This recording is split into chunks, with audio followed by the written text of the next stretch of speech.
วันอังคารเนี่ยได้รับความกรุณาอนุเคราะห์จากท่านพระอาจารย์พระครูอภิวัฒนวิกรมเนาะวัดปากทางเจริญที่เปิดได้ อนุญาตมีเสื่อมสัญญาณในวันนี้นะตามที่ทางผู้ประสานงานแล้วก็ทางเจ้าหน้าที่ได้ให้ข้อมูลมาว่าในทุกวันอังคารนั่นเนี่ยทางพระเดชพระคุณท่านอาจารย์พระครูเปิ้น ได้เชื่อมสัญญาณของวิทยุสนครลำปางนะในคลื่น6.5 เมกะเฮิรตซ์นะหัวข่าวว่าดังไปทั่ว8จังหวัดภาคเหนือโซนเหนือของเฮาที่อู่กำเมืองเนาะแล้วก็24สถานีก็ถือว่าเป็นเครือข่ายธรรมะเป็นเครือข่ายเป็นคลื่นสีขาวนะหึงศรัทธาญาติโยมทั้งหลายได้มีโอกาส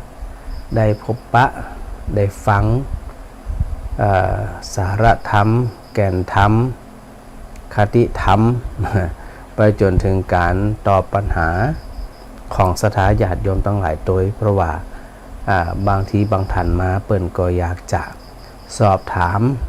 สิ่งที่มันคำอกคำใจจากครูบาอาจารย์หลายท่านหลายที่หลายแห่งซึ่งแต่ละรูปแต่ละตนแต่ละองค์นั่นเนี่ยก็ล้วนแล้วแต่มีประสบการณ์แล้วก็มีความตั้งใจนะเสียสละเวลาเนี่ยถือโอกาสได้มาร่วมสนทนากับศรัทธาญาติโยมทุกๆวันโดยเฉพาะในสถานีของวิทยาลัยสงฆ์นครลำปางเนี่ยเปิดตลอด24ชั่วโมงศรัทธาส่วนมากเป็นก็ฟังนะฮะสัญญาณที่ได้ยินกันก็อยู่ในส่วนของบริเวณจังหวัดลำปางถ้าไม่ได้เชื่อมสัญญาณนะเฉพาะคลื่น6.5 เมกะเฮิรตซ์ระบบ FM เนี่ยแล้วก็มีดังไปถึงปุ้นอำเภอตกหัวจ้างตีละปูนผ่องไปวังจิ้นแปะผ่องไปตังแม่เมาะผ่องนะก็ถือว่าโดยปกติก็อยู่ในแวดวงของจังหวัดลำปางนี่นะแล้ววันนี้วันอังคารเนี่ย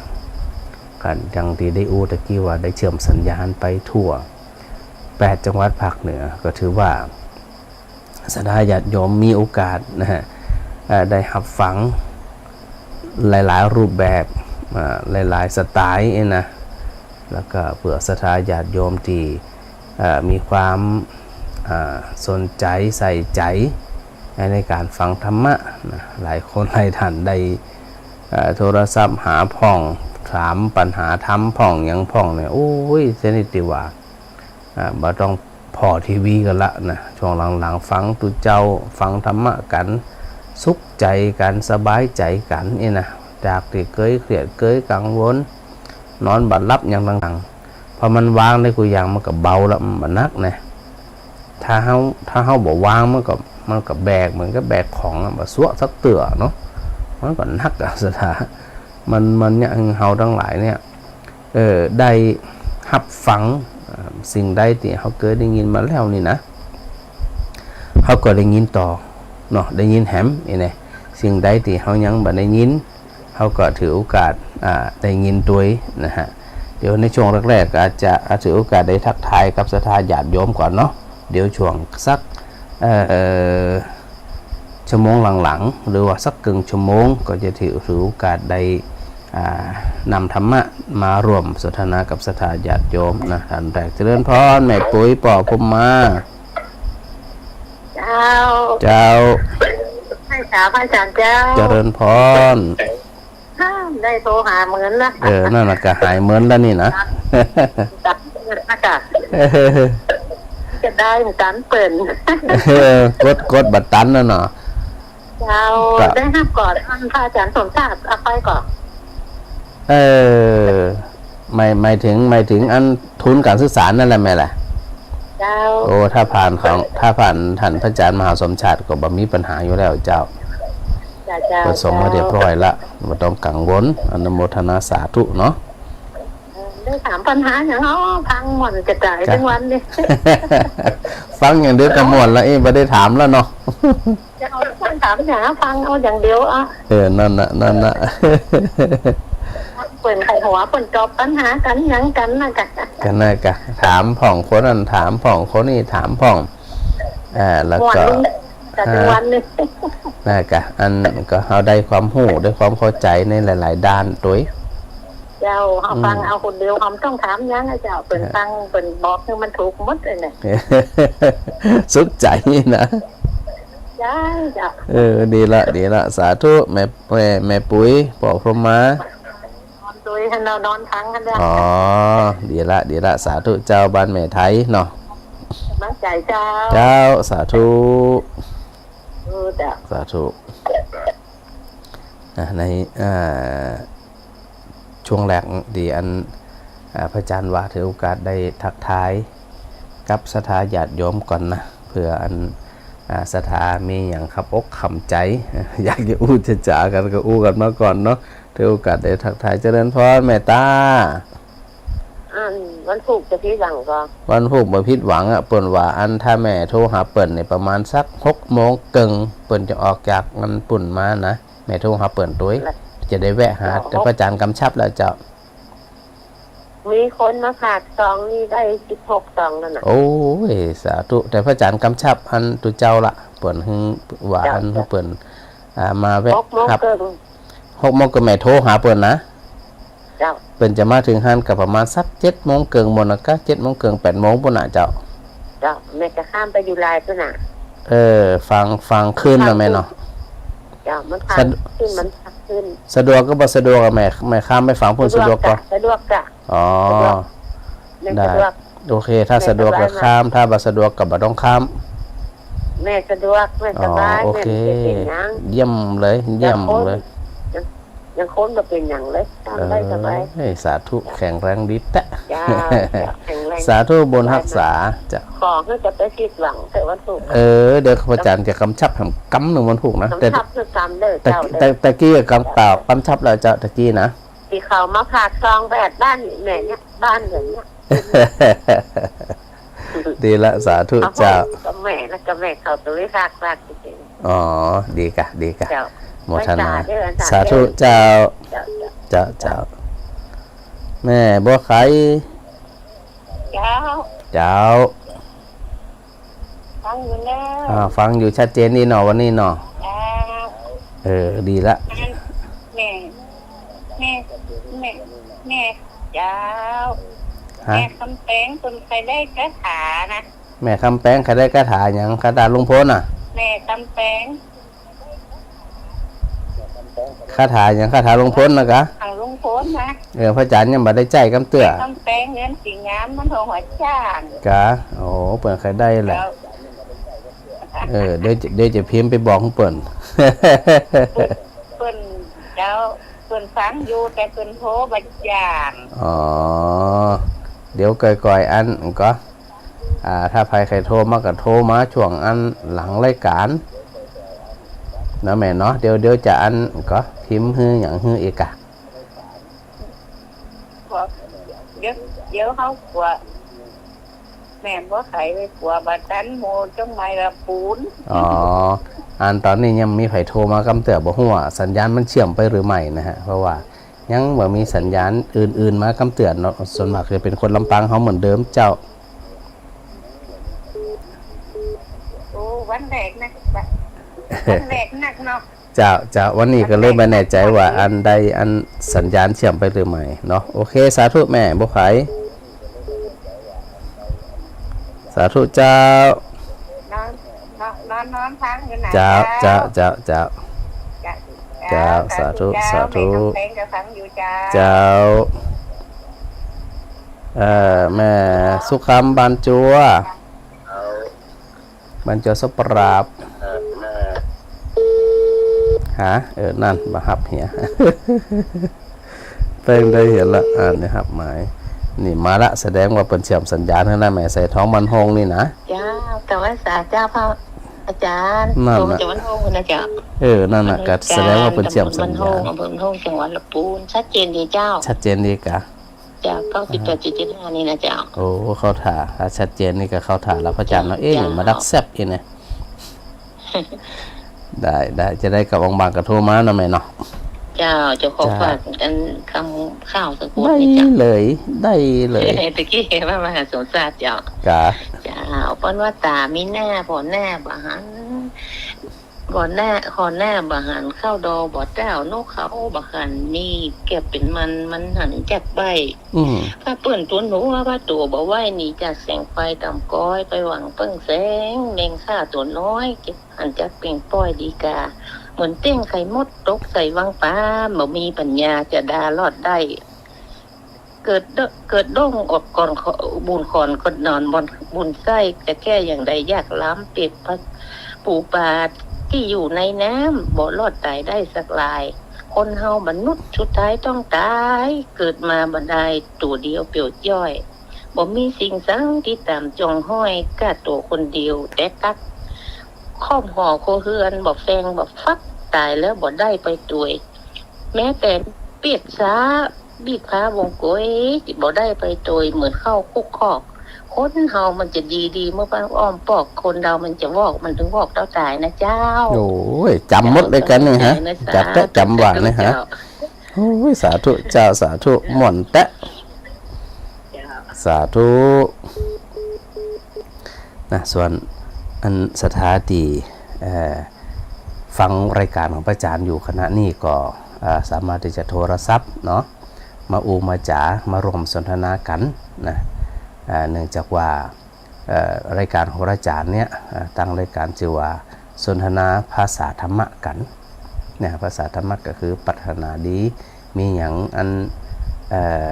ดีๆเนี่ยเอามาเล่าสู่กันฟังแล้วก็มาให้สติเตือนใจกันนี่นะ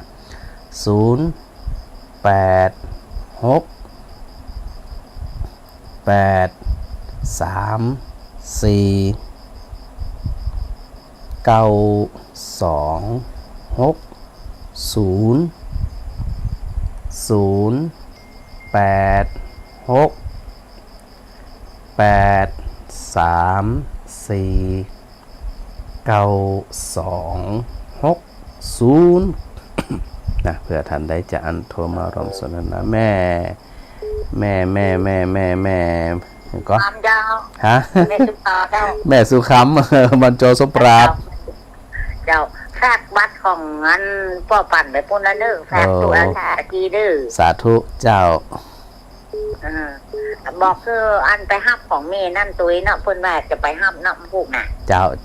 เกี่ยวพระอาจารย์กับกำชับละของแม่ตาเนาะ เจ้า สาธุ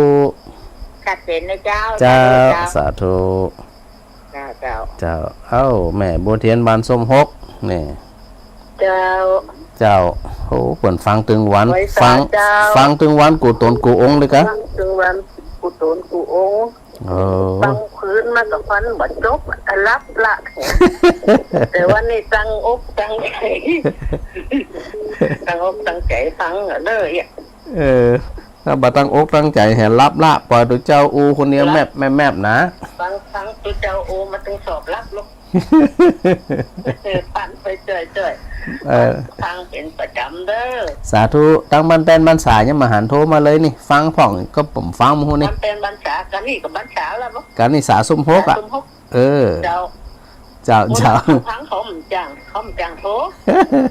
ว่ากันดำนั่น โทบัดร้านเขา ว่ากันดำนั่นสาธุเจ้า เจ้า เจ้า ไว้สาธุ เจ้าแม่สีวันนากวางแม่ท่าอีแม่ใครถามนี่กำไรอัน ถามได้เจ้า ลูกเต้าเขาที่มันตายละเขาไปเห็นมั้งนั่นมันจะเป็นเต้าอะไรอย่างนั่น เป็นเจ้าอย่างเปิ่นกับการไปพบไปภูมิของเปิ่นนะกะ โอ้ยอย่างที่ไรค่ะอีแม่ป้อมาเลี้ยงลูกสักคนมาเลี้ยงเนี่ย กะตอน โอ้เลี้ยงคนลูกเก้าอายุจะ60อยู่เนี่ยอายุ60จะออกงานจะมาเลี้ยงอีแม่ ไอแม่อายุเท่าใดอ่ะ ถ้ามาตายอย่างวันที่5แล้วเดือนแล้วนี่ แม่อายุเท่าใด แม่เลยทำใจว่าคันได้นี่ แม่อายุเท่าใดแม่ ได้84อ่ะ มีกี่คน ลูกมี4คนน่ะ ตายหมด โอ้ตายหมดอ่ะ หลานเหรอ คนหลานกับฟ้องก็เป็นครอบครัวไปฟ้องกับเป็นมันเขาหักภาระหนัก ประเด็นนี่อีแม่นี่บ่มีใส่อยู่ตัวเองอยู่นี่คนเดียวเล็กๆนี่ อืมอืมอืม อ้ายแม่อย่ามาตกใจไปทั้งนี้ได้ว่าหรอ เจ้าคือในความเป็นจริงอะแม่ชีวิตของคนแต่ละคนที่วันก่อนที่พระอาจารย์ได้อูฟังนั่นน่ะว่าอันแต่ละคนเนี่ยมันมองอยู่สองมุมมุมแรกก็คือในส่วนของกรรมเก่าเฮาก็บ่ฮู้ไผเป็นไผอีนะแล้วก็อันแหมมุมนึงก็คือในเรื่องของกรรมใหม่แต่จะได้ก็ตามเนี่ยเปิ้นไปแล้วเฮาต้องเกิดที่แม่ว่าเปิ้นทำบุญมาแค่นั้นหรือว่าเปิ้นทำกรรมมาแค่นั้นน่ะเพราะว่าเปิ้นหมดกรรมตัวเนี้ยเปิ้นจะไปสู่ภพภูมิของเปิ้นได้เลยเจ้าดังนั้นเนี่ยเฮาคนอยู่เนี่ยเฮาบอกควรที่จะไปอันไปคิดหน้าคิดหลังเพราะไปก็ดีละเนี่ยไปก็ดีละส่วนเฮาก็พยายามประคองร่างกายประคองจิตใจเฮาอย่าไปตุกถามว่าเฮาตุกใจแล้วเฮารับบ่ได้เนี่ยเปิ้นตายก็เปิ้นก็ตายไปแล้วเฮาจะตุกใจแม่ถ้าเฮาทุกข์ใจหรือเฮาสุขใจจะได้ก็มีผลกับอันคนที่เปิ้นตายไปแล้วนี่นะแต่ว่าเฮาที่ยังมีชีวิตอยู่เนี่ยเฮาก็จะต้องประคองจิตของเฮาประคองจิตของเฮาเอาละเป็นหยังบางทีมันมีหลายเรื่องนะแม่นะหลายเรื่องหลายเหตุการณ์หลายคนเนี่ยคนที่เปิ้นมีธรรมะนี่เปิ้นจะบ่สนใจเขาเกิดกับบ้านบ่ได้ถามกันก่อนเขาตายก็ตายบ่ได้ถามกันก่อนมันเป็นหยังตายก็ตายเตอะอีแน่พบไผภูมิไหมพบไผพบมันภูมิไผภูมิมันอีน่ะเนาะแม่เนาะเนี่ยจะพืชไปจะเนี่ยเจ้าเอาธรรมะเนี่ยเอาธรรมะพระพุทธเจ้าเป็นที่จังที่ปึงเลยแม่ก็จะเอาธรรมะเป็นที่จังที่ปึงเจ้าบ่ต้องไปสนใจเฮายังดีกับเฮายังมีบ้านมีจองมีเฮือนน่ะบางคนเนี่ยโอ้มีสักอย่างน่ะแม่มีอันอย่างกับบ่พออันนี้ก็เงินทองอย่างก็มีใจแล้วมันมามีอย่างเดียวเนี่ยบ่มีคนเลี้ยงคนดูนี่บ่ได้ก็ประคองไปชีวิตทุกคนต้องประคองแม่เนาะอย่าจะไปตุกเกินไปนะแม่นะเนาะก็สมัครตายกระทันหันเนี่ยวันแรกนี่จะได้กลับเป็นกำลังใจกันแม่เนาะเจ้าสาธุเจ้าหลายท่านโทรมาใหม่แล้วกันนะพอดีอันอีแม่เปิ่นอันมีความสบายใจฮัลโหลไปสายถามหลวงปู่เจ้าไผที่ไหนตั้งใด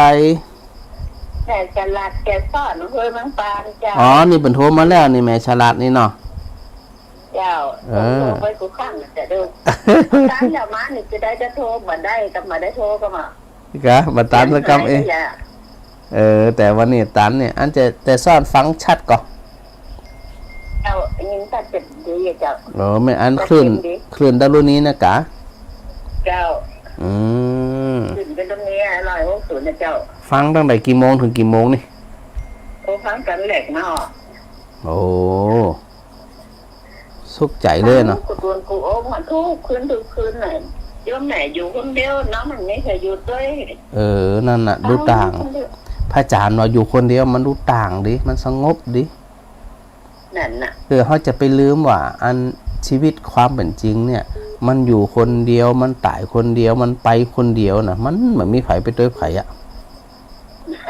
เนี่ยแต่ถ้าเขาไปคิดเกี่ยวคิดโยงคนนั่นคนนี้เขากับไปมีความสุขอย่างวะนั่นก็เป็นกำลังใจให้แม่เจ้าสาธุเจ้าฮัลโหลเจ้ากับไอ้สาวเจ้าไผที่ไหนตั้งได้ในคำนวณบ้านดินดำตำบลเสซ้อนลำปางเมืองปานลำปางเจ้าแม่คำนวณเคยโคมาก็แม่เกิดเจ้าแต่ว่ามันหัวโชว์ซีนได้แหละนี่กับซีน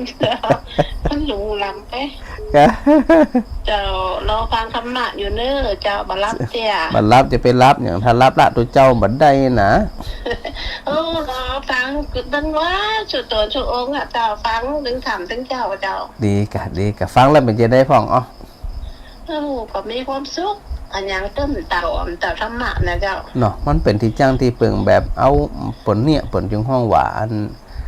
มันสามารถที่จะเอาไปข้ามภพข้ามจัดได้นะ เจ้าถึงวันนี้ไหว้วอนขอหูดีตาดีได้ฟังธรรมะได้ อ่านหนังสือธรรมะยากับพอแล้วเจ้า เจ้านี่แหละชีวิตของเขาโดยอย่างพระอาจารย์อู้อยู่เสมอว่า โดยบ้านปลายแล้วเขาจะไปขำไปเครียดไปกังวลไปทุกข์อย่างมันปล่มปเหลือเนาะ เจ้าบ่ได้เขียนหยังเนี่ย ดีละเจ้าดีละ อยู่เสือธรรมะเนี่ยเจ้า ดีละ ธรรมะ ดีละ เป็นเปื่อนเป็นที่จันที่ปึ่ง โอ้บุญรักษานี่ได้ดินดำแจดซ่อนนะแม่เนาะชัดเจนนะ ชัดเจนดีเจ้า โอเค ก็เป็นกำลังใจให้แม่นั่นด้วยเนอะที่เปิ่นว่าลูกตายละหมดน่ะ การนะอันก็อย่างที่ว่าเนี่ยหมู่เฮาทั้งหลายก็รวมกันเป็นกำลังใจกันนั่นแหละ เจ้า เออ ข้าเจ้าก็อยู่คนเดียวน่ะ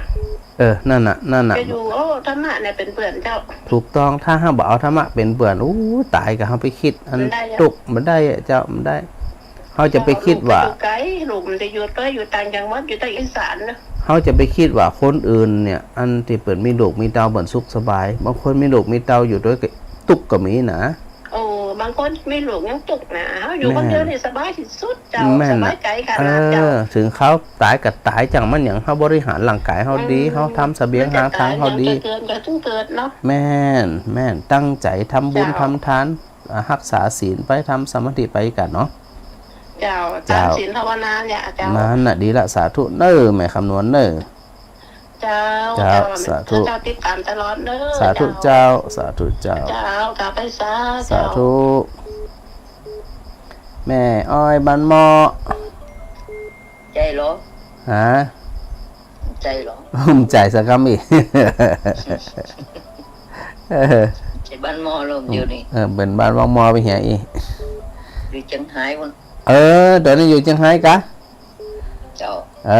ฝนฮับฟังจากไหนนะฟังจากอันดุคลื่นดารุนี้กะ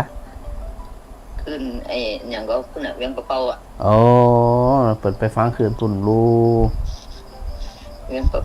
ระเป๋าวิดีโอเป็นอย่างวิดีโออย่างมึง กะเราจะปีกวันไหน ยังโง่แต่เจ้า อ๋อดีละรักษาสุขภาพเน้อ เจ้า เจ้าสาธุสาธุ เจ้า เจ้าแม่น้อย เจ้า เจ้า แม่ไปวัดมั่นเร็วนี่ อ๋อวันนี้วันพระ ไป เนาะ สวดมนต์ไปฝากมาไปสวดมนต์มาแหละเย็นมาวันนี้ ดีละ แรง สา แล้วเดี๋ยว ธุ ก็มาเปิดจับคนนี้มันโทรหาเดียวว่าอาจารย์นี่ ดีละบุญรักษาบุญมาฝากกันแม่ เจ้า เจ้า วันนี้วันพระอย่าพระอาจารย์เนาะ แม่นแล้วเจ้า นะ ขึ้นแปดคำ เจ้าแม่ก็ไปตานกว่าเขาเจ้ากรรมนายเวร โอเคดีละ เออ ดีละสาธุ ฮะ ฮะ จุด จะได้ ทั ก็ นได้ไหน จุดหนา พระอาจารย์แม่ถามกัน เจ้า อันเขาจุดปุจจาเตียนตีนาเจ้าตีเขาก็ได้ก็หรอ จะได้บัดได้ อ๋อ จะได้บ่ได้ แม่จุดดำเดี๋ยวนี้ จุดขอระวังอย่างเดียวนะคือ จะอันต้องมีอย่างไปห้อง เดี๋ยวมันจะลาม เจ้า อืม มันเป็นอย่างว่ามันเป็นสไตล์มันเป็น อ๋อ แบบ โอเคครับเป็นสไตล์มันเป็นอย่างเจ้าก็นั่นน่ะจุดได้เลยเนาะแม่เนาะ เจ้า เจ้า ไว้สาเนอร์ สาธุ ไว้เนอร์ สาธุ เจ้าไว้สาเจ้า ฮัลโหลอ้าวพระอาจารย์ทับไปแล้วนะตะกี้นะฮัลโหล ฮัลโหลเดี๋ยวเนอะอันก็มันบ่ได้ยินเดี๋ยวสักคำหนึ่งพอดีสายมันซ่อนพอสายมันซ่อนแล้วก็อันบ่สามารถที่จะเปิดเปิดห้องว่าจะได้เปิดอันลำโพงใดนะสถานเนาะเพราะว่าสถานโทรมันนักขนาดซ่อนกันปัดต๊อก เห็นนี่ก็เลยอันมาได้เปิดสปีกเกอร์โฟนเดี๋ยวนึกเราสักกำสายมากันเดี๋ยวพระอาจารย์สลับสายดีกว่าเผื่ออันสถาเปิดอันจะได้ยินทั่วกันฮัลโหลเจ้าไปที่ไหนตั้งใด เรียงหนองร่องเจ้า โอ้เวียงหนองลองกับลำปางนี่ยะ หนองร่องละปูนเจ้า เวียงหนองลองละปูนอีกอะ เจ้าแม่น้อมบันกระจางเจ้า อันนี้แม่หยา แม่น้อมเจ้า โอเคแม่น้อมเวียงหนองลอง กระจางเจ้า อ๋ออันก็ชัดเจนดีกว่าแม่ เ ชัดเจนดี กะฟังตึงวันกะ ฟังจังหวะกูตนกูอง แล้วฟังแล้วเป็นจะแด หวนอกหวนใจอยู่บ้านต่อค่ะว่าเจ้ากับฟัง เมื่อเจ้าก็ฟังบ่ตอนก็ฟังบ่คืนก็ฟังแล้วเมื่อคืนฟังอันไปถึงกี่โมงนี่ อาจารย์ประจบว่าเจ้า ของพระอาจารย์2 ทุ่มถึง4 ทุ่ม เจ้า ถ้าบาจบนี่นอนมาละ แต่ต้องฟังจนจบไม่ใช่ว่าปล่อยทุกเจ้าอันมันก็อู้คนเดียวนะเตะคนเดียวนะ เจ้า เจ้าสาธุสาธุ เจ้า เจ้าสาธุเจ้าแม่จันแป้ง เจ้า เจ้าจันแป้งลำปางกลาง เจ้า เจ้า เจ้าเจ้าโอ้ เสียง เจ้าเจ้า เสียงสะท้อนแม่ปิพิยุตัวเอง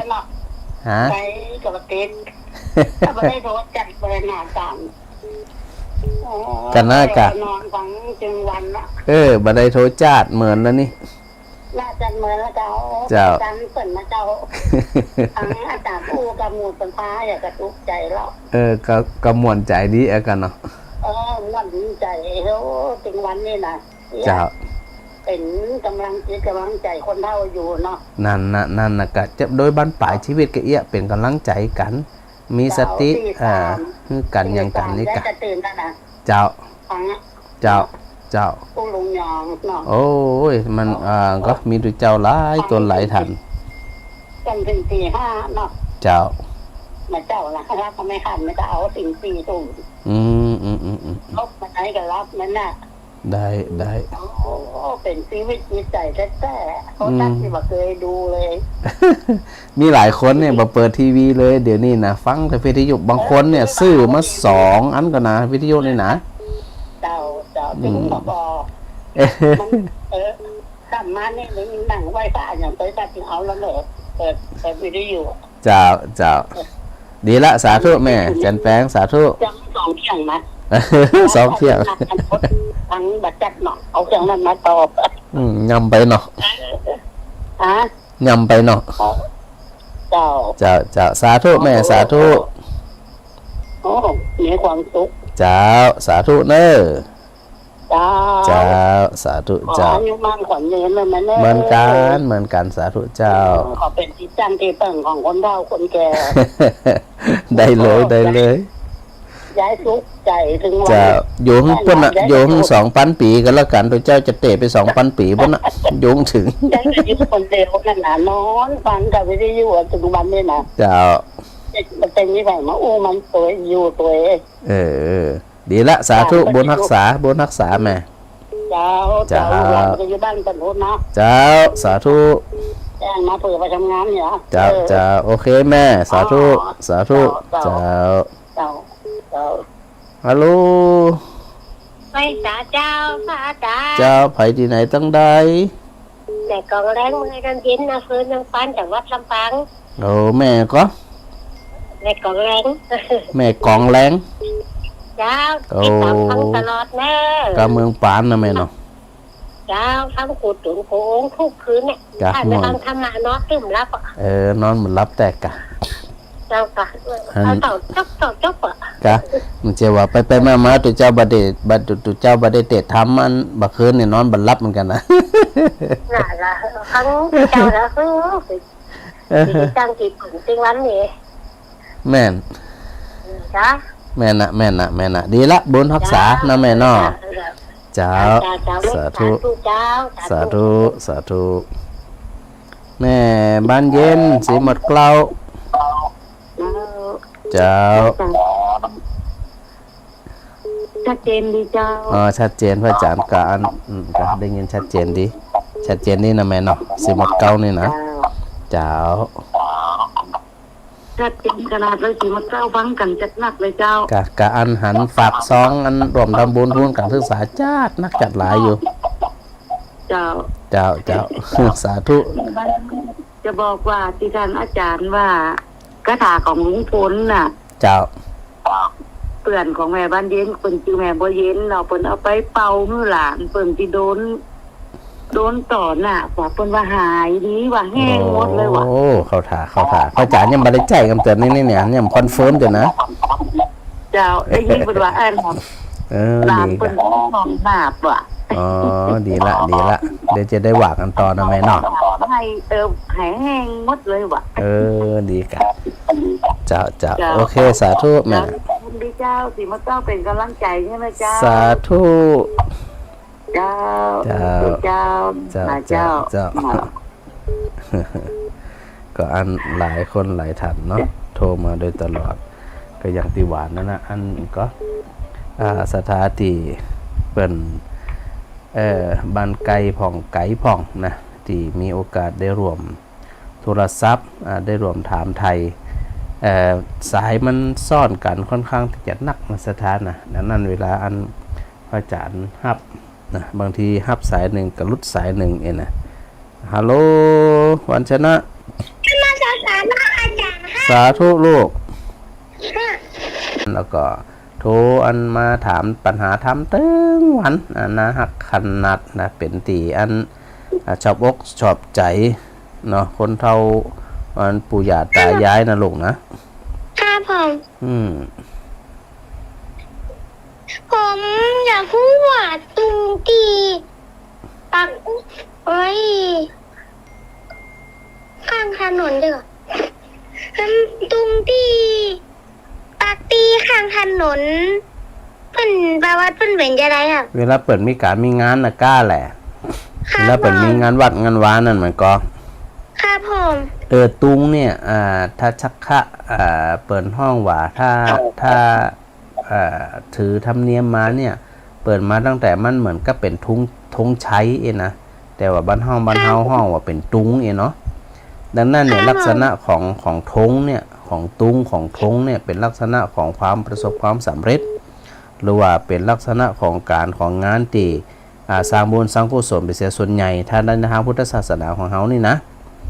ดังนั้นเวลาวัดไหนก็ตามที่เปิ่นมีบุญมีงานมีบุญเนี่ยเปิ่นจะปักตุงไว้ตลอดจริงๆนัยยะมีนาคลูกเนาะแต่เอาตอนนี้เอานัยยะเพียงแค่ว่าเป็นบุญเป็นกุศลตัวอีก่อนนอนลูกนะลูกเนาะครับผม ดีละสาธุ สาธุค่ะ สาธุฮัลโหล ไว้สายเจ้า เจ้าไปที่ไหนต้องได้ อันนี้บ้านป่างตำบลคือเวียงเพื่อดอกคำได้นี่เจ้าแม่แสงทองเจ้า แม่แสงทอง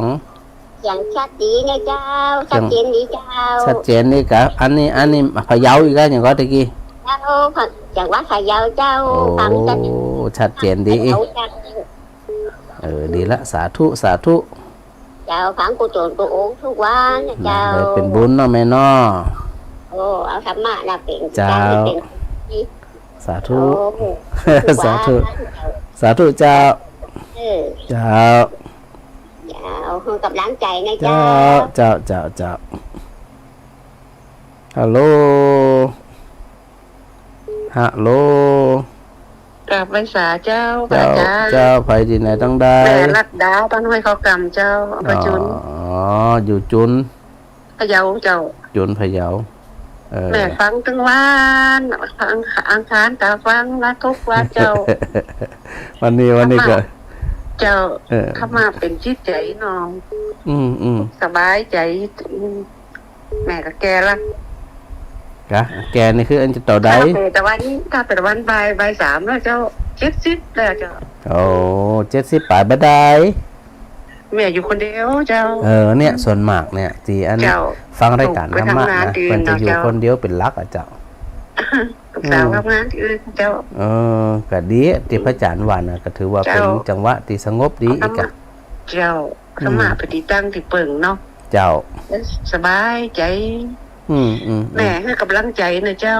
สาธุแม่สาธุแม่ดาดาสาธุเจ้าสถาอันหมั่นโทรหน่อยแล้วกันนะฮะหมั่นกดหมั่นเต็กเบอร์เอาแล้วกันนะเนื่องจากว่าอันบางทีสายมันซ่อนมันหับได้ทีละสายนะแม่เนาะก็เลยอันว่ากันไปที่นี่ใครโทรมาช่วงใดจะได้ประจันกับหับช่วงนั้นแม่ท้าบ้านฟ่อนประการเจ้าอาจารย์เจ้าผ ว่าจะก้นได้โอ้อาจารย์ฟังอาจารย์ทุกวันแต่ก้นไงก็ได้ก้นแนวกันเขาเจ้า กันนั่นน่ะอันก็ยังหวานั่นน่ะเปิ้นอันสถาเปิ้นกับไข่อันอูไข่คุยไข่จ๋าไข่ฮู้จักมาคุ้นกันอีกกับเจ้าเนาะ แม่นเจ้า ก็ดีกะมันเป็นความสุขดีความสุขตรงที่ว่าแบ่งปันความสุขกันแล้วก็ไผมีหยังมาเล่าสู่กันฟังพอมาเล่าสู่กันฟังก็ฮื้อกำลังใจกันอีแน่ นะโยมแม่จะนั่งฟังนี่ เจ้า ฟังทุกวันด้วยนะอาจารย์นะ โอ้ดี อัน ละ นี้ก็ไปสวดมนต์ตู้เฉิดมา สาธุสาธุวันเดียวว่างๆอย่าแวะไปแม่เนาะ เจ้า เจ้าสาธุ เจ้าสาธุเจ้า เจ้าเจ้าหลายท่าน ที่โทรมาใหม่ที่พระอาจารย์ว่านั่นนะอันเป็นกำลังใจตรงที่ว่าสถาพอออกไม่ออกโดยส่วนมากเลยนะฮะก็มักจะอยู่คนเดียวหรือไม่ก็อยู่กับตายาย2 คนนี่นะซึ่งในสิ่งในเหตุการณ์แบบนี้นะสถาก็จะต้องเข้าใจสภาพหรือสภาวะแห่งความเป็นจริงโดยเนาะเพราะว่าโดยที่แท้แล้วเนี่ยสถาก็ลองกึดดีๆว่าคนเฮาเนี่ยอันเวียนว่ายตายเกิดเนี่ยนะมันเกิดคนเดียวตายคนเดียวแต้ๆนะสถานะมันบ่มีไผอะที่ว่า จะไปเกิดโดยเฮาต้องเกิดโดยเฮาที่ว่าเกิดฝาแฝดนี่นะสุดท้ายตายก็ต่างคนต่างตายเหมือนกันนะในพอมาเป็นที่อีแล้วเฮาจึงจะต้องมาเข้าใจจากความเป็นจริงนะฮัลโหล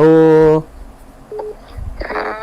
สาธุไปสาธุพระอาจารย์ เจ้าไผที่ไหนตั้งใด ก็ไม่ขายเจ้า แม่ก็แม่เลี้ยงไม่สายเจ้า อ๋อแม่แรมแม่แรม แดงแดง แม่แดงอยู่แม่สายกะ เจ้า โอ้ชัดดีก็ สัตว์เจ้าสัตว์เซนดีเจ้า โอ้ชัดเจนดีกะเราเป็นจะได้พ้องฟังธรรมะเราเป็นจะได้พ้อง โอ้ดีอกดีใจเลยจะได้ฟังธรรมะธรรมโมก็นอนรับสบายดีเจ้า มันมีอย่างอ่ะมันเหมือนกระปบเปลืองอย่างทุกสิ่งทุกอย่างจิตมันแบบไปกำเริบแบบไปอันฟุ้งซ่านจิตมันสงบมันก็เป็นความสุขนะ เจ้า นี่แหละกะสะสมเป็นเสบียงทางเป็นบุญเป็นปารมีไปเน้อ เจ้า สาธุ แม่ก็โทรหาบ่อยๆอยู่โทรบางครั้งก็ติดบางครั้งก็ไม่ติด ต้องเข้าใจเนื่องจากว่ามันเศร้าสี่สถานีเนี่ยนักเจ้า เจ้า เจ้าสาธุบุญรักษา เจ้าโทรหาแต่เจ้า ได้เลย อันน่ะครูบาอย่างอ่ะ คือบาหยา อ๋อมหาเสาแก้วน่ะ อ๋อมันหลายตนหลายองค์เนอะ ออกรายการมาเลยเจ้าก็กดโทรก็มาติดเลย สถานหนักเข้าใจโอเคสาธุแม่แดง เจ้าสาธุเจ้า เจ้า เจ้า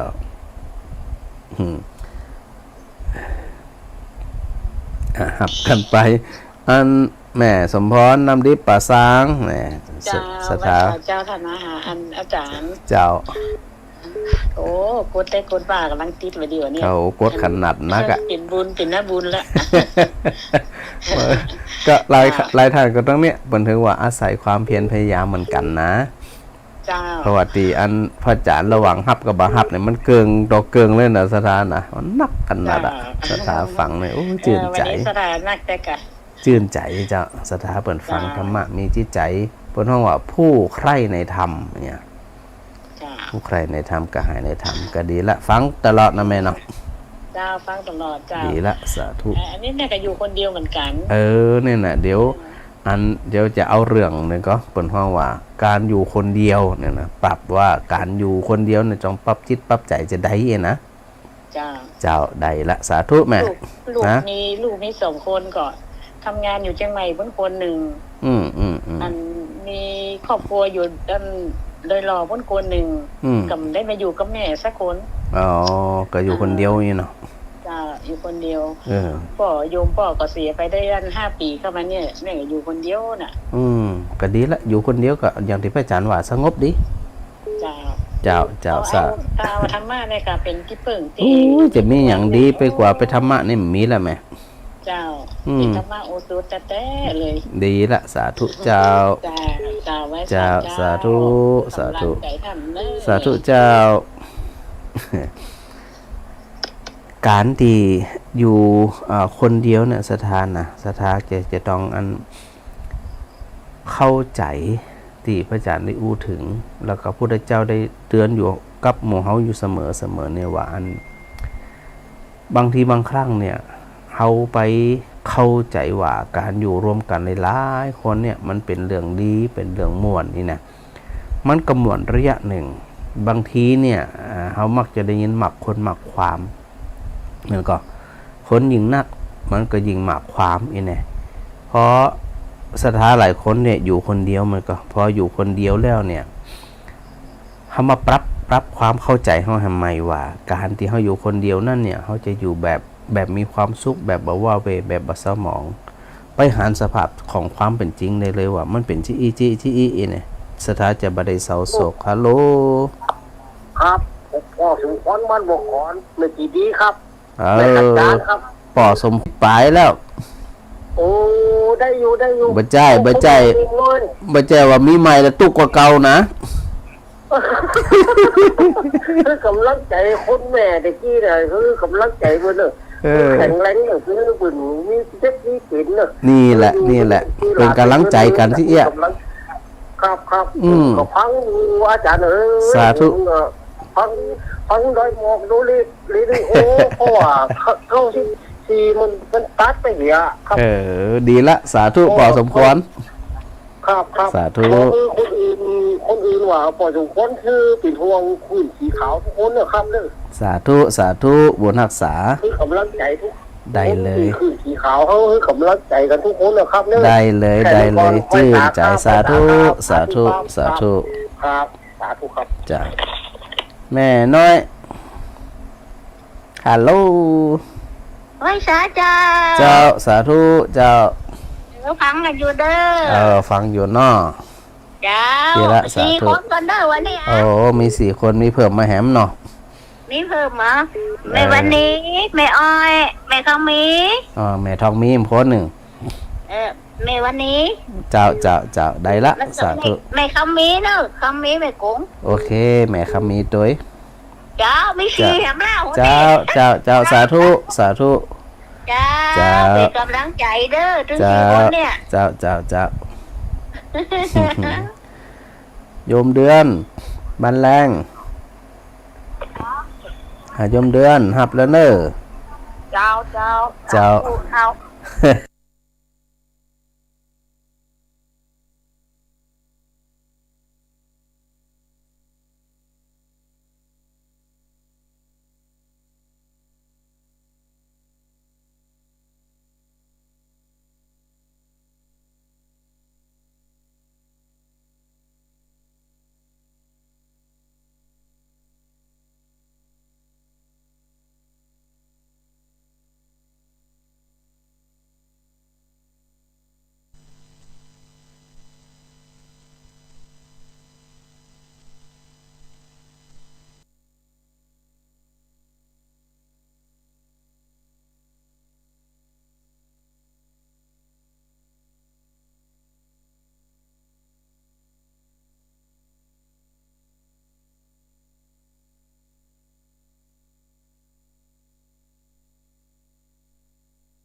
แล้วเนอะ เจ้า เอา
จะได้ยินได้ยัง ไอ้ดอกแซฟมา อย่างที่ได้ดักแซบนั่นฮะตอนนี้ได้ยินได้ยัง ก็น่ากะเดี๋ยวฟังน้องก่อนจ้ะผมออกมาตั้งนอกอยู่เดี๋ยวลองฟังกันโอเคนะ จะ จ้ะ สาธุ จ้ะ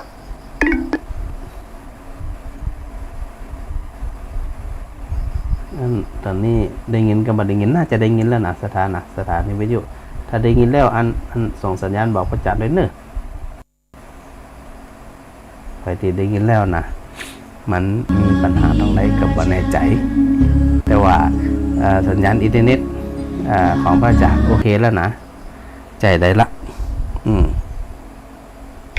เจ้า โอ้นึกว่าครบละอีนา มันบ่ดังละตอนนี้ดังยัง ดังละ โอเค มันหายไปกับ โอเค โอเค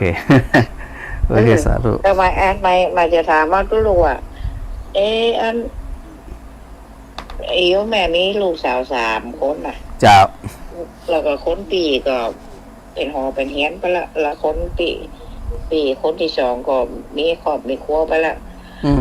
แล้วคนที่3ที่อยู่กับกันเนี่ยนะ เจ้า แล้วก็เขามีครอบมีครัวก็มีลูกคนหนึ่งแล้วก็แล้วแฟนเขาก็ทำมันงานอยู่สิงคโปร์แล้วไปปีแล้ว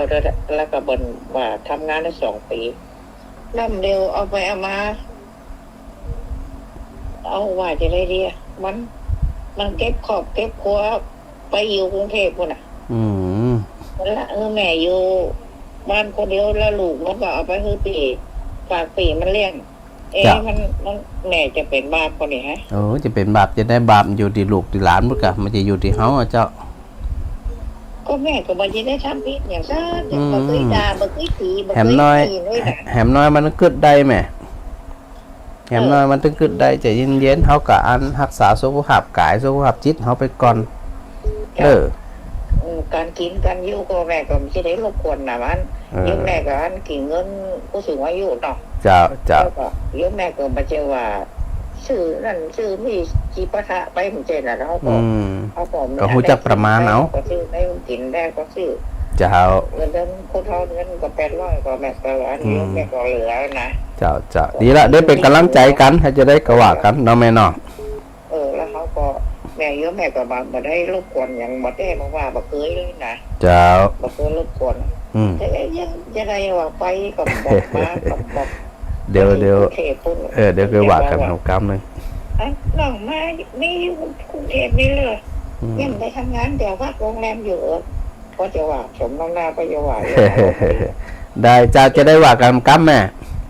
เจ้าสาธุเจ้าตะกี้อันแม่จงดีจากฝั่งโทรมาหลายท่านโทรมาอันร้องส่งก็แจ้งการรับฟังประจานด้วยเนอะตะกี้คัดของทางเทคนิคเสียงจากFacebook Live มันก็หายไปเอกสถานนะฮัลโหลเจ้าอาจารย์เจ้าอันนี้อยู่ซบปาดแม่เหมาะลำปางแม่เจ้าแม่เหมาะถึงว่านั่นนะอันถึงว่าจะบ่มีไผฟังค่ะยังไงพอดีหลานเสียงดับไปเลยเนี่ยเจ้าแต่ตอนนี้ดังแล้วมาก็เพราะว่าเปิดวิทยุอันแฟนฟังอยู่เจ้าคือปอกมันอยู่แม่อันนี้แม่หยังแม่อำพรเจ้าแม่อำพรแม่เหมาะเนาะเจ้าแม่อำพรแม่เหมาะแสดงว่าฟังคืนไหนแม่เพียงฟังคืนของบุญยวาสนะเจ้า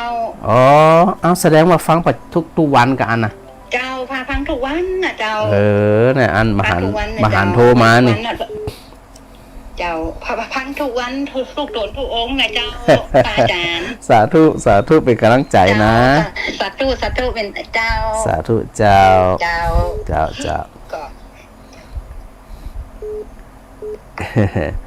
อันแม่น้อยเจ้ายังพังยังมีหรอว่าอาจารย์ขึ้นในก็ได้นี่มีละก้าฮะมีแต่กะมีนั่นเพลงนะอาจารย์นั่นแล้วลูกนี้กับมีขึ้นบุญญาวัดกับมีเป็นได้ฮะ ก็ว่านะเดี๋ยวพระอาจารย์อันนั้นก่อนอันจะถามเจ้าหน้าที่ก่อน ถ้าถามมูตีพุ่นแล้วมูตีพุ่นโอ้เป็นได้ธรรมะมันได้ฟังธรรมะเป็นนี่พอละเจ้า จะได้ว่ากันเนาะแม่เนาะ เจ้า เจ้าสาธุ นี่ก็เป็นนี่ฮะ เจ้าเดี๋ยวว่ากัน เจ้า แม่เรียน รักษาเจ้า บดังเพียกะ มันเป็นยำดังกะ ก็ว่านั่นน่ะมันดังแล้วนะ เอาไอ้แม่มดังทานกับฉันสึกแล้วหาซื้อมาได้2 คืนอยู่ มันดักแซบเลยกะแม่ ดักพี่ล่ะ นั่นไม่มีอันหา ทานซื้อไหมแล้วอยู่ก็ซื้อไหม โดเดี๋ยว อัน พอแล้วก่อนแม่เจ้าพอหางลูกก่อนเด้อ สาธุเจ้า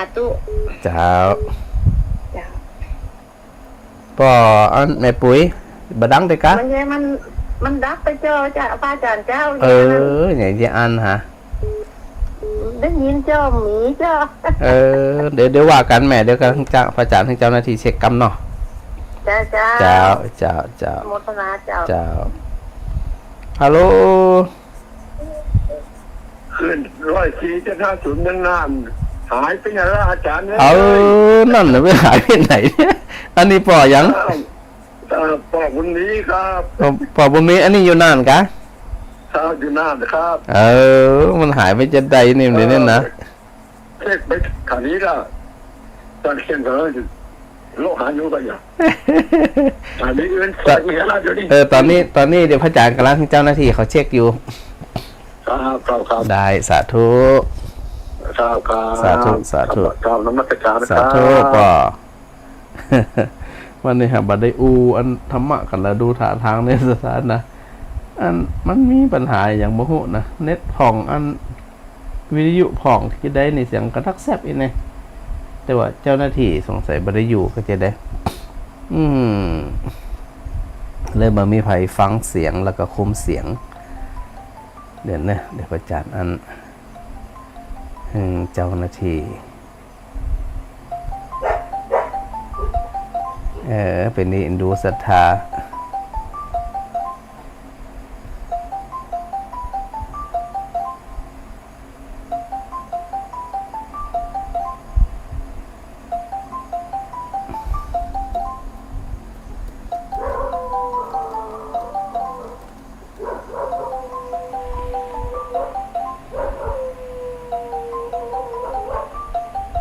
เสียงหายไปเนาะ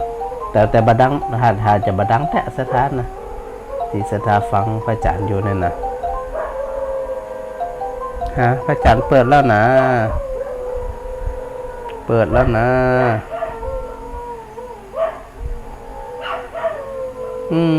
เดี๋ยวพระอาจารย์อันนั้นใหม่เนาะเดี๋ยวเข้าใหม่เพราะว่าพระอาจารย์เปิดไปละตะกี้นะมันเชื่อมจะได้กันบ่ฮู้เดี๋ยวว่ากันใหม่เนาะว่ากันทำกำอย่างนี้เนี่ย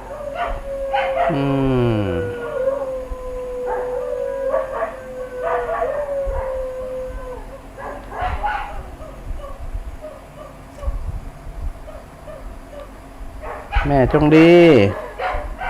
เจ้าอย่างนี้ก็เพลง นั่นเตอะพระอาจารย์เขาว่านะมันเป็นเพราะหยังนะเดี๋ยวพระอาจารย์จะอันนั้นใหม่เจ้าสาธุแม่ฟังอยู่ในเจ้าสาธุเจ้าไว้ตาเจ้า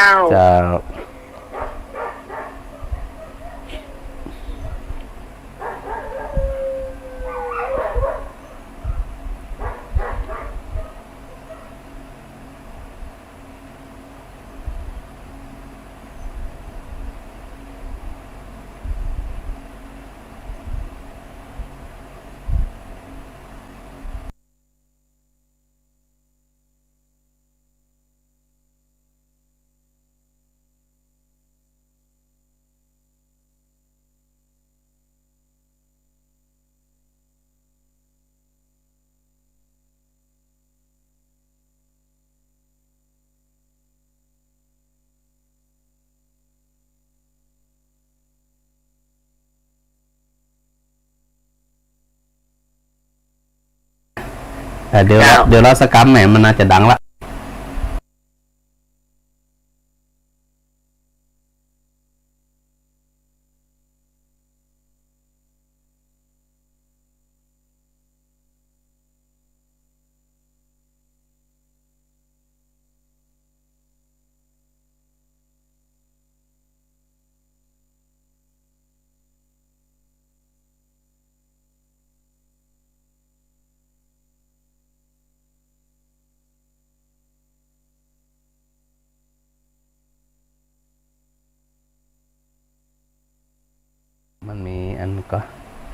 บนห้องว่าคัดข้องทางเทคนิคนี่นะ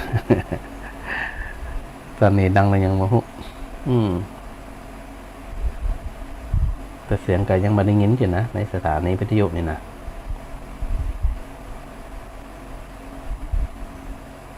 เอาละสถาปวดหัวละฮะ ได้ยินอะไรยังประเดี๋ยวนี้ก็น่าจะได้ยินกันแล้วนะฮัลโหล เดี๋ยวอันเสียงของพ่อจัดมาใหม่แต่จริงแฉมสัญญาณไปแล้วนะนี่นะเดี๋ยวอันเจ้าหน้าที่อันดึงสัญญาณกั้มหนึ่งเนาะน่าจะดึงสัญญาณแล้วมันก็พออูไปแล้วนะอูไปหลายกำแล้วนี่ก็มาในใจว่าสถาได้ยินกับบัดได้ยินโอเคได้ยินเสียงละ ว่าไม่ในสถานเนอะ มันเป็นอันก็คัดข้องทางเทคนิคนะสถาหลายคนเป็นการเปิ่นจะได้เปิดกระโทรมาอันว่าเสียงมันหายไปจะได้เองนะ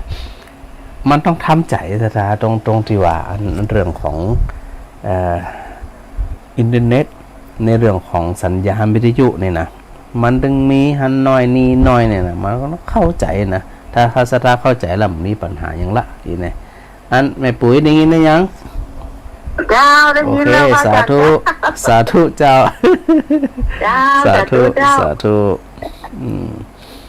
แล้วก็อันจากที่อื่นอันแจ้งรายการพระจันทร์ด้วยเนอะที่ฟังรายการจาก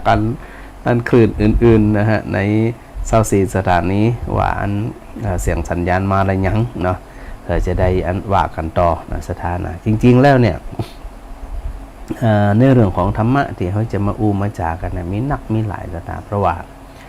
องค์สมเด็จพระสัมมาสัมพุทธเจ้าตรัสไว้ถึง 84,000 พระธรรมขันธ์ นะใน 84,000 พระธรรมขันธ์เนี่ย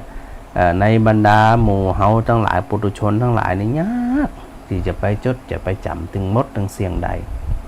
แต่การประพฤติปฏิบัติธรรมหรือการเข้าใจธรรมเนี่ยบางทีเขาเข้าใจตัวเดียวคอเดียวมันก็ยากเฮาเนี่ยมีความสุขได้ตลอดประดุจดังว่าเฮาเนี่ยได้ฟังธรรมของพระพุทธเจ้าทุกพระธรรมขันธ์อีดีกว่าเนาะที่อูตะกี้เนี่ยสถานนะฮะอูข้างซึ่งถือว่าเรื่องทั้งหลายเหล่านี้เนี่ยมันเป็นเรื่องที่ประจนกับความทุกข์ความโศกความเศร้าแล้วก็ความทุกข์ความโศกความเศร้าที่ได้อูถึงที่ตะกี้นี่นะสถานะว่าเขาจะต้องมาทำความเข้าใจแหมใหม่นะเขาจะได้บรรทุกบรรสุขจนเกินไปเนี่ยไม่น้อย ใช่ค่ะเจ้า แม่น้อยได้ยินชัดแล้วก็ ได้ยินเจ้าได้อย่างมันหายไปนะเจ้า มันหายไปมันแสดงว่าฟ้าฝนหรือว่าสัญญาณมันมีปัญหาเจ้า ต่อไหนก็ได้ แต่ตอนนี้ได้ยินแล้วมันก็ ได้ยินนะเจ้า โอเคเจ้าสาธุ เจ้า เจ้า แม่เรียนดังแล้วเนาะ โอ้มได้ดังจัดดีอ่ะอย่างนี้ดีครับอาจารย์ เจ้า ดีแล้วสาธุ คนเท่าหมูนี่จะกวนก็ว่านะเพราะว่าอาจารย์ออกมาแล้วนอนกันแน่ว่ามื้อแปดแน่วันนี้ มือแปบแน่กดมือแปบแน่ แปดแน่แม่กินข้าวรวมเดี๋ยวนี้แม่ยังปิ๊กมา2 รอบละ จ้า ไอ้ยเนาะ เจ้า ขอบคุณที่รังล้อมรับแน่ เจ้ารับละ เจ้าก็นี่รับละ เจ้า อันสถานีอื่นๆที่ฟังพระอาจารย์อยู่ขณะนี้เนี่ยแจ้งผลกันรับฟังเลยเนี่ยว่าขณะนี้เนี่ยอันสัญญาณจากคลื่นวัดบุญยวาดเนาะคลื่น FM 106.5 เมกะเฮิรตซ์ซึ่งดึงสัญญาณจากวิเลยสงนครลำปางเนี่ยนะว่าขณะนี้เนี่ยสัญญาณปกติหรือยังเนาะแม่แก้มา เจ้าอาจารย์เจ้าพรุ่งนี้จะมาก็เจ้า วันพรุ่งนี้มากะมา นึกว่าบ่ได้พังเข้ามาแล้วนี่วันนี้นี่ ก็หวานนั่นน่ะ มันว่ามันเป็นจะได้วิทยุรู้ก็ว่าจะได้ แต่ตอนนี้มาละเจ้าตอนนี้มาปกติละ เจ้าได้ยินดีแล้วเจ้า สาธุ เจ้าสาธุ เจ้า สถานที่พระอาจารย์อันอู้ถึงตะกี้นะทันทีอันฟังในที่อื่นๆนะฮะที่อื่นๆว่าอันขณะนี้เนี่ยสัญญาณของพระอาจารย์ไปถึงปกติหรือยังนะฮะหรือว่าถูกตัดไปเรียบร้อยแล้วนะฮะในส่วนของเจียงไฮ้นะน่านพะเยาแล้วก็ลำพูนเชียงใหม่แม่ฮ่องสอนเนี่ยแล้วก็หลายๆอำเภอวังเหนืออย่างโมเนี่ยนะอันแจ้งผลการรับฟังพระอาจารย์ด้วยเนาะฮัลโหลฮัลโหลอาจารย์รับแล้วเนอะฮัลโหลเจ้านมัสการเจ้า เจ้าฟังที่ไหนอันนี้แม่หยัง แม่สังวานเจ้า แม่สังวานแหละ เจ้า ฟังอยู่ที่ไหนเจ้าฟังอยู่ที่ไหน นั่นคือว่านาหยาบเจ้า อ๋อนายาบกับอันแม่ทะนี่เองก็ เจ้า ฟังทั้งวันแหละ ตึ้งวันเจ้าก็ได้มาได้ฟังก็นอนมารับ นอนมารับฟังแล้วสุขใจสบายใจไปได้นี่นะ เจ้า บหันโทรมาเป็นเบอร์ใหม่นี่แม่สังวาน 080แล้วดู แม่โทรมาแล้วเนาะ เจ้า พระอาจารย์มาได้เมมไว้เนี่ยเจ้า เจ้าดีละสาธุแม่สาธุเจ้าได้ยินว่ะ เจ้าเจ้า เจ้าสาธุ เสียงมันหายไว้เจ้า นะตอนนี้ดีปกติแล้วเจ้า เจ้า สา เจ้า ธุ การนมัสการนะเจ้า สาธุเจ้า เจ้า อันนี้อันน่าจะปกติแล้วนะเพราะว่า ปกติชัดเจนนะอาจารย์ โอเคนี่แหละโอเคป โอ้ กติแล้ว ทำได้ฟังกันเดียดกันเจ้าๆ ก็ คนเท่าเดียดกันเจ้า ก็เขาต้องเข้าใจพระอาจารย์ว่าเนี่ยมันต้องมีหันมีนี่เนี่ยอันนี้ก็เป็นสิ่งที่เขาธรรมชาติมันล็อกใจเขาเหมือนกันแม่ฟังอันมาได้ยินมันเป็นอย่างแม่ฟังโทรศัพท์เลยแม่พอเน็ตอันตั้ง Facebook Live นั่นแม่เนาะ เจ้า โอเคอันก็ชัดเจนละสาธุไว้สารเนื้อชัดเจนจัดดีอาจารย์ เจ้า เจ้า แม่บุญศรีแม่บุญศรีชัดแล้วเนาะแม่บุญศรีปิดวิทยุด้วยแม่บุญศรีฮัลโหล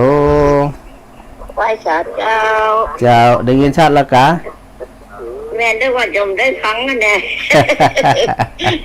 อันนี้เป็นอยู่หน้าพึ่งแม่ปีละจังเลยอยู่ที่เขาดับไปเนี่ย อันนี้อยู่เป็นอยู่เสริมงานแม่พึ่งแม่ฟังคือว่า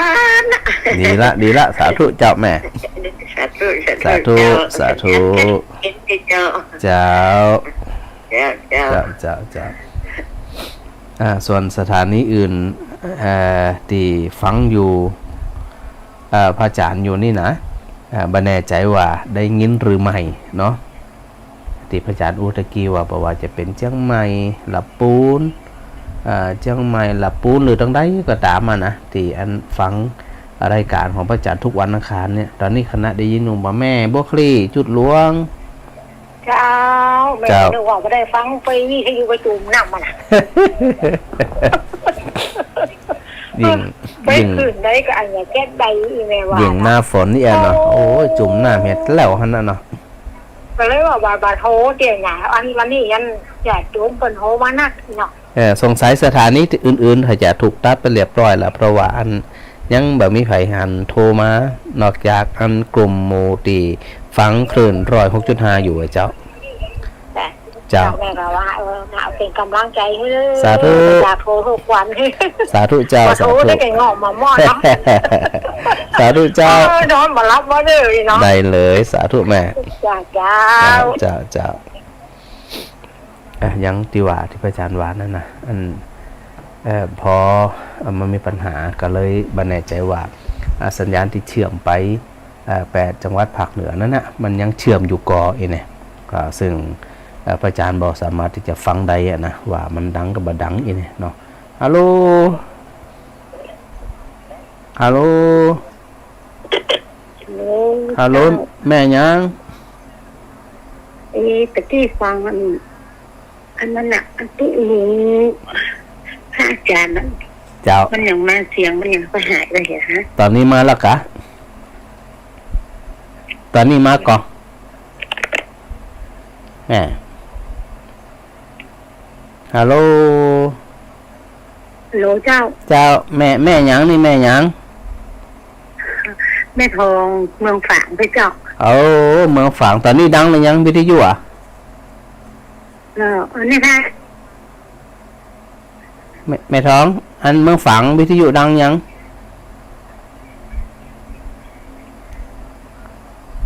ฮัลโหลแม่ท้องรักแซ่บล่ะ มันเป็นแหมวันหนึ่งตีตะกุกตะกักในเกี่ยวกับคืนเกี่ยวกับอันอินเทอร์เน็ตในสถานะก็ยังหวานนะบางทีมันฝนตกตัดหันตัดนี้เนี่ยมันก็เลยมีปัญหา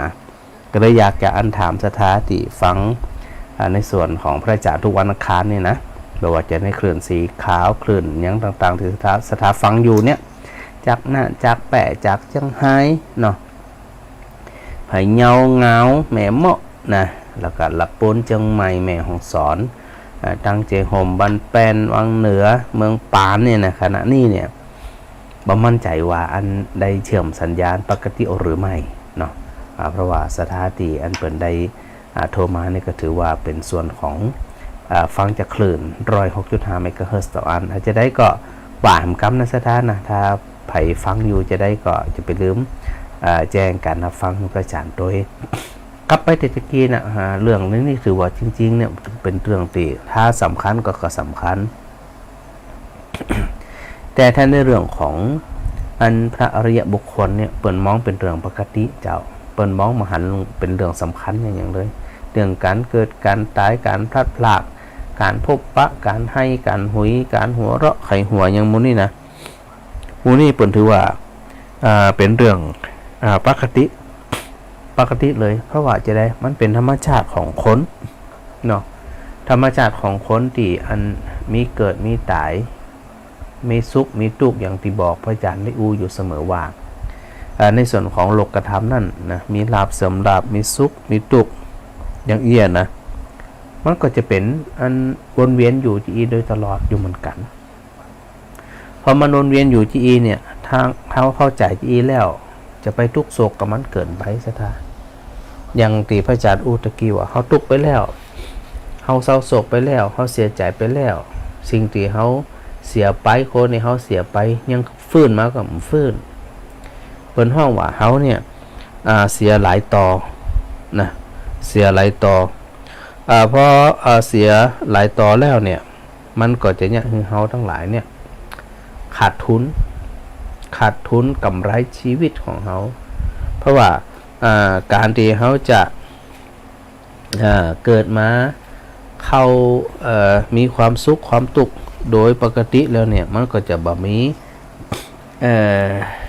สัญญาณใดๆที่เนี่ยเขาเนี่ยมีความสุขความทุกข์ใดนะสถานะก็เป็นกำลังใจสถาตัวนะแม่มานี่สมบูรณ์ภาษาเจ้าวิทยุเป็นอย่างไรนี่ตอนนี้บ่ดังทำแล้วกะดังเจ้าดังแต่กี้มันเป็นอย่างมันหัวอาจจะเป็นสัญญาณเน็ตสถานีคุณด้านนี้เปิ่นตัดไปแล้วนะเจ้าตัดไปแล้วแหละถึงว่าอันหายแซ่บกันหมดเอาเทปออกอยู่กะนั่นถึงว่าหายไปหมดหายหมดสะดุดคำเดียวหายหมดอ่ะแต่กำเป็นอย่างเจ้ายังตกน้ำมันยังสวนลงน้ำด้วยเขายังมาตัดเร็วหน่อยไหมเนาะนั่นแหละหัวมันเหมือนอะไรกันลูกกะเขากระถึงว่าสงสัยอันถ้าบัดได้ละก้าเนาะเจ้ากำเป็นยังว่าก็ไปตามนั่นว่าก็ไปตามนั่นสาธุเจ้าสาธุเจ้าก็เป็นอย่างไม่ซะท่าน่ะ ราะว่าอันสถานีอื่นๆที่อูถึงเนี่ยอันสัญญาณมันตัดไปก็เป็นเรื่องปกติอย่างพระอาจารย์บอกแล้วว่าส่วนหนึ่งก็คือมันธรรมะนะการใช้ชีวิตของเขาเนี่ย ธรรมะหรือธรรมชาติมันจะสอนเขาได้ตลอดมันจะบอกเขาได้ตลอดว่าอันอย่างที่เขาทั้งหลายที่จะควรประพฤติปฏิบัติอันอย่างเขาที่อันดำเนินการต่อไปสิ่งสำคัญก็คือหน้าที่ของเขาทั้งหลายเขามีหน้าที่อันอย่างเขาก็ทำหน้าที่ของเขาตรงนั้นให้สมบูรณ์โดยตลอดก็แล้วกันนะเพราะหน้าที่ของเขาสมบูรณ์เนี่ยเขาก็จะไม่มีปัญหาในความเป็นอยู่ของเขาแล้วนะแต่ถ้าหากว่าเขาไ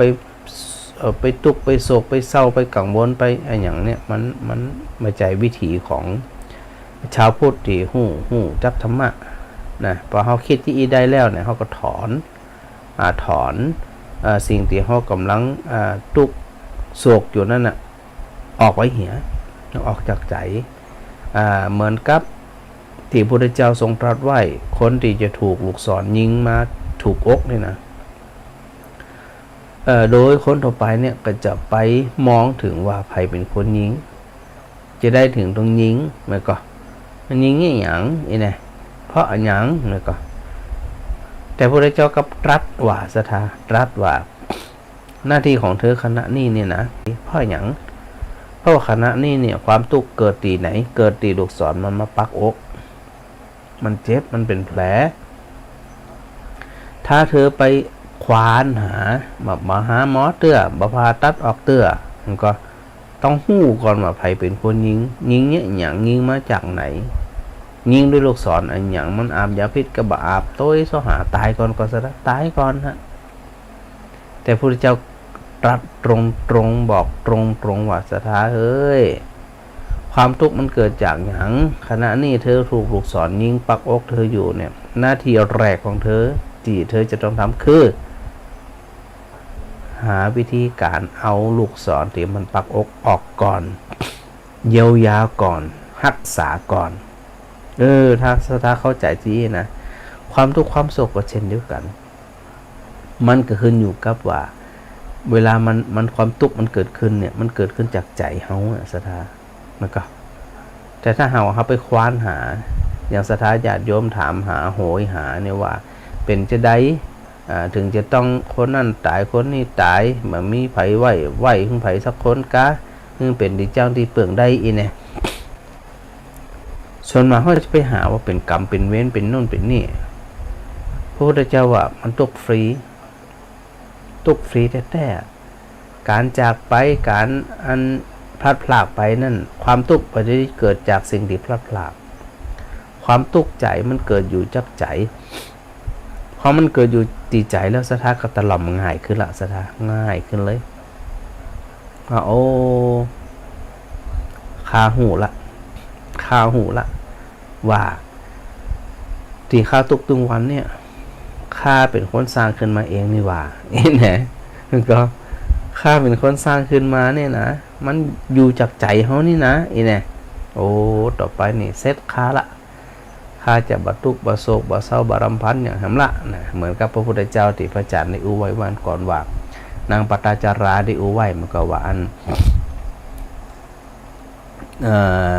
เสียคนที่หักไปเนี่ยนะเสียสามีเสียลูกถึง2 คนเสียป่อเสียแม่เสียพี่อ้ายภายในอาทิตย์เดียวกันสดาคือเพราะกะให้ขนาดเนอ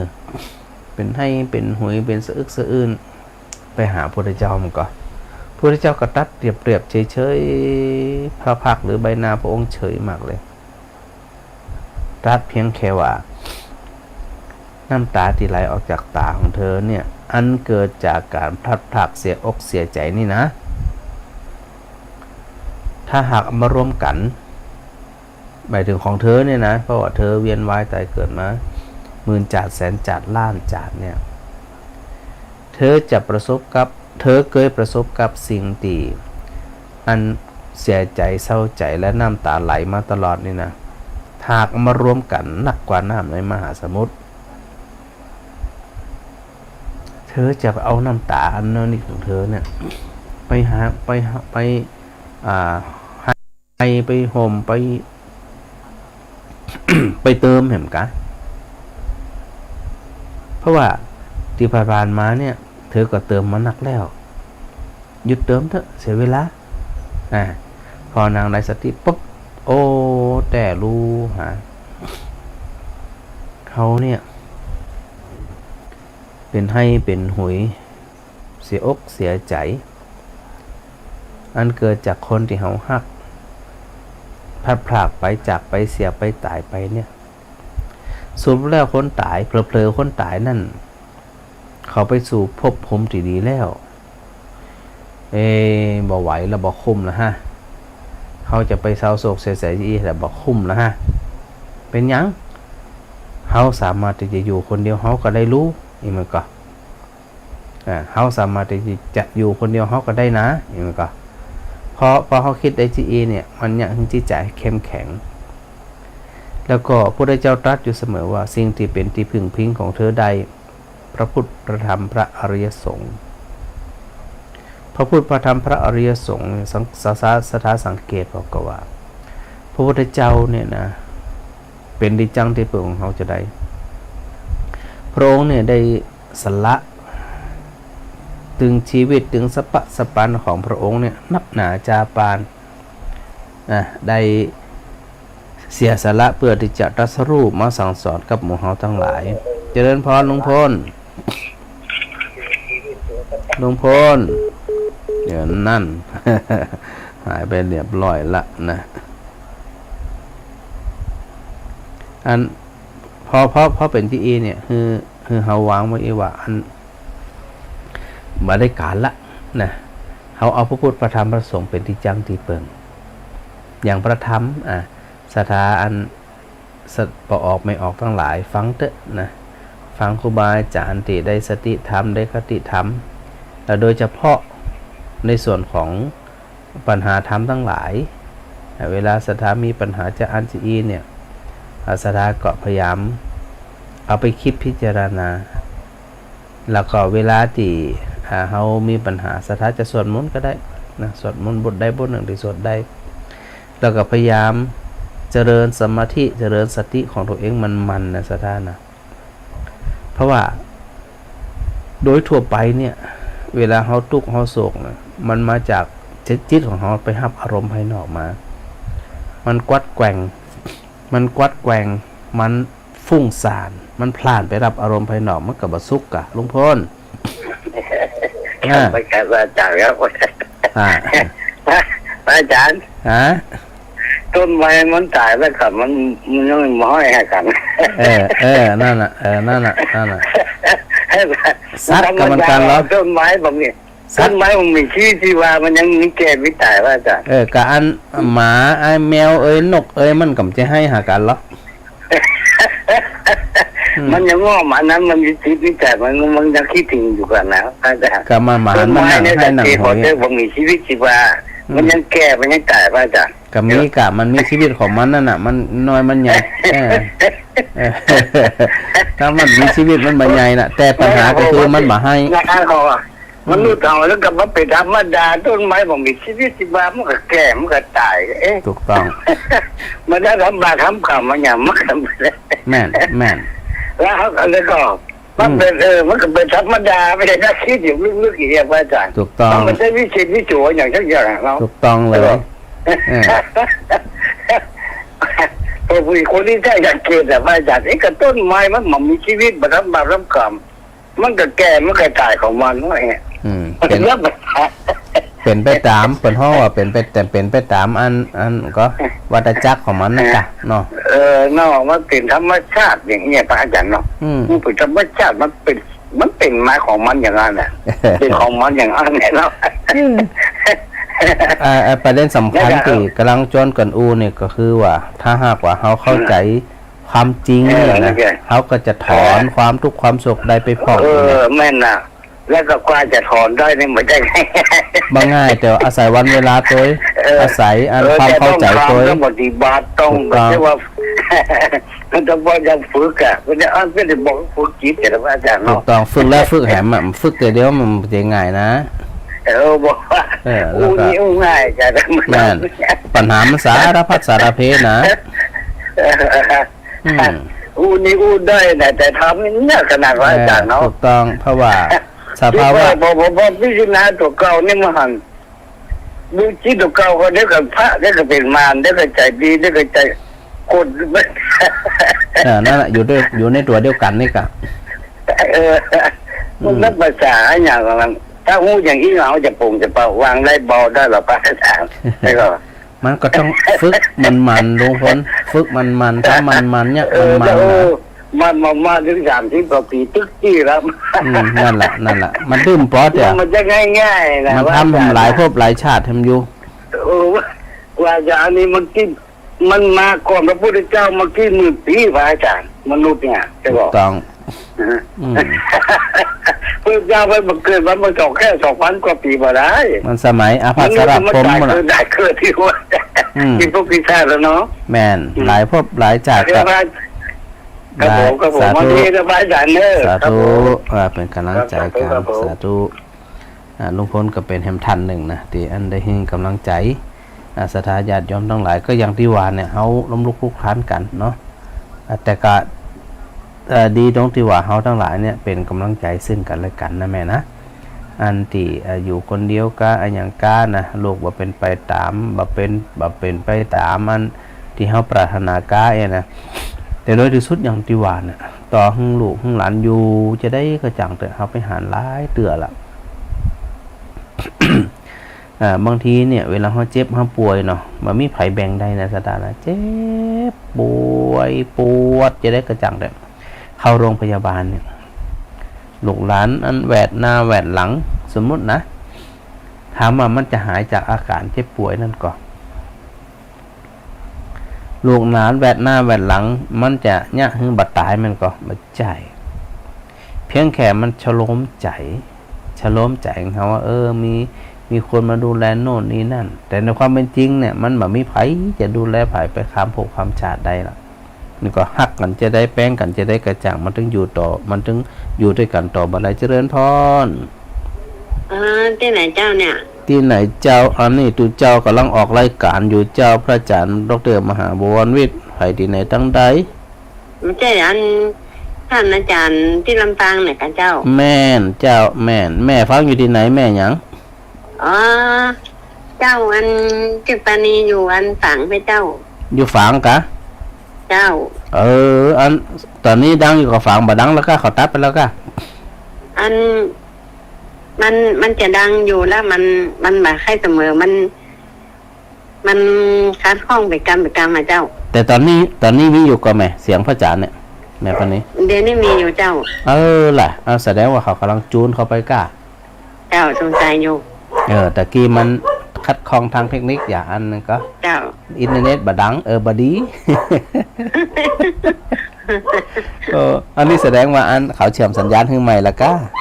เจ้าท่านจะแม่นแล้วเจ้า ทำมันดัง ได้ นะ ชัดเจนแล้วนะเจ้า โอเคสาธุ